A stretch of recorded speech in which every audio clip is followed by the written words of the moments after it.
सभी श्रोताओं का आल्हा उदल की कहानी में हार्दिक स्वागत अभिनंदन।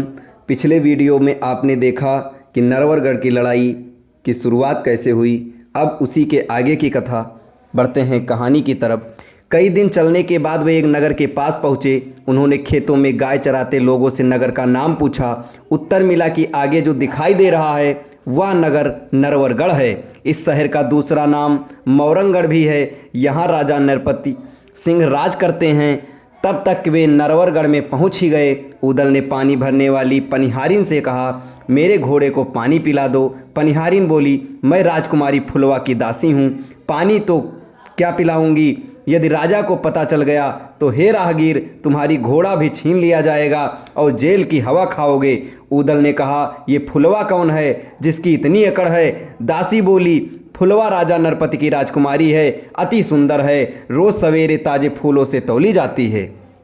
उदल ने अपना घोड़ा आगे बढ़ाया और फुलवा के बगीचे में जा पहुंचा। दोनों ने अपने घोड़े बांधे। ढेवा वहां रुकने का खतरा मोल नहीं लेना चाहता था, पर उदल ने कहा, तुम जाकर घोड़े के लिए रातब चारा ले आओ, रात को रुकेंगे और सवेरे ही चलेंगे। ढेवा के जाते ही माली वहां आ गया। उसने बाग में गर्द उड़ाने का विरोध किया और वहां से चले जाने को कहा। राजा का भय दिखाया। उदल ने कहा कि एक रात की छूट दे दो, सुबह हम अपनी राह चले जाएंगे। यह कहते हुए एक सोने का हार उस माली को दे दिया। माली तो फूला न समाया। घर जाते ही मालिन ने खुशी का कारण पूछा। माली ने हार दिखाया और कहा, तुम भी चली आओ, तुम्हें भी कुछ अवश्य मिल जाएगा। हरिया नाम की वह मालिन तुरंत बगिया में जा पहुंची। उदल ने मालिन को भी मोहरों का बना एक हार दे दिया। मालिन ने उदल से परिचय पूछा तो उदल ने उसे असली परिचय दे दिया कि वे महोबे के राजकुमार हैं। मालिन को यह भी बताया कि बड़े भाई आल्हा नैनागढ़ में ब्याहे हैं, रानी सुनवा मेरी भाभी लगती है। मालिन ने भी रिश्ता गांठ लिया। उसने कहा, सुनवा मेरी बहन ही लगती है, मैं भी नैनागढ़ की ही हूँ, आप मेरे भी देवर हो, मैं आपकी सहायता करूँगी। तभी ढेवा रातब लेकर आ गया।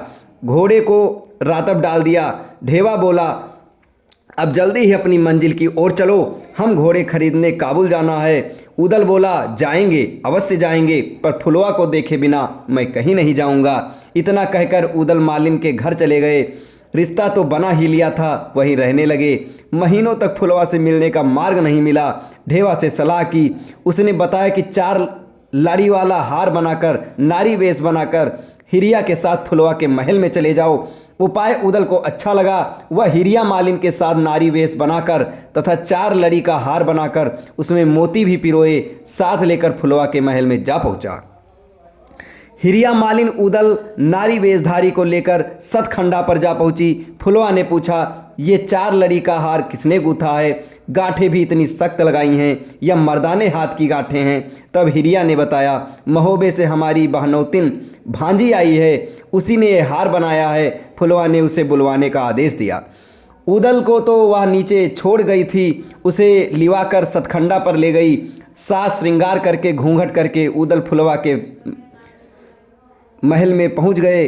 फुलवा ने पूछा, जनाने महल में ये हाथ भर का घूंघट क्यों निकाल रखा है? हिरिया ने कहा, ये बड़ी शर्मीली है। फुलवा ने पीढ़ा पिछवा दिया, पर उदल उस पर नहीं बैठे।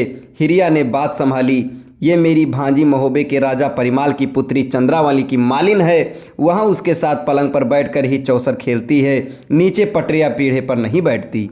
फुलवा ने पलंग पर ही पायतन की जगह छोड़ दी, परंतु उदल सिराहने जा बैठे। फुलवा के मन में संदेह हो गया। तब फुलवा ने महोबे के महलों का हाल पूछा। उदल ने सब जवाब स्त्री जैसे स्वर में बताया। फुलवा ने पूछा, आल्हा और उदल का विवाह कहाँ से हुआ?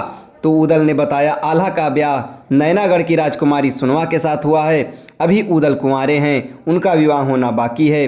फिर फुलवा ने पूछा कि तुम्हारे पाँव मर्दों जैसे मोटे और सख्त दिखाई पड़ रहे हैं। फिर फुलवा ने हिरिया मालिन से कहा, आज इसे यहीं छोड़ दें, सुबह वापस ले जाना, मैं इसके साथ चौसर खेलूंगी। हिरिया मालिन घर चली गई। फुलवा और उदल चौसर खेलने लगे। तभी हवा से ओढ़नी हट गई है तो उदल की कमर में कटार दिखाई पड़ गई। फिर तो फुलवा ने कहा, मैंने तुम्हें पहचान लिया, तुम महोबे के उदल हो। जब तुम मांडवगढ़ के में जोगी रूप बनाकर गए थे तब मैं वहीं थी। अब तो उदल को स्वीकार करना पड़ा। फुलवा ने कहा कि हम भी अभी आपस में ब्याह रचा लेते हैं। उदल ने कहा, इस प्रकार चोरी से विवाह करने से हमारी राजपुतानी शान में बट्टा लग जाएगा। हम महोबे से बारात लेकर आएंगे और विधि पूर्वक तुम्हें विदा करवा कर ले जाएंगे। उदल ने ब्याह का आश्वासन गंगाजली उठाकर दिया। फिर फुलवा ने खाना खाने के लिए आग्रह किया, परंतु उदल ने कहा, बिना ब्याहे ना तो मैं तुम्हारे हाथ का खाना खाऊंगा और ना तुम्हारी सेज पर पांव रखूंगा। इससे मेरी राजपूती आन टूटती है। उदल की बात फुलवा ने मान ली। सुबह को जल्दी ही पालकी में बिठाकर हिरिया मालिन उसे लिवा ले गई। मकरंद ठाकुर ने हिरिया से पूछा तो उसने अपनी बहनौतीन बताकर पीछा छुड़वाया। अब इसके आगे की कथा आपको अगले वीडियो में बताई जाएगी। तब तक हमारे साथ बने रहें। धन्यवाद।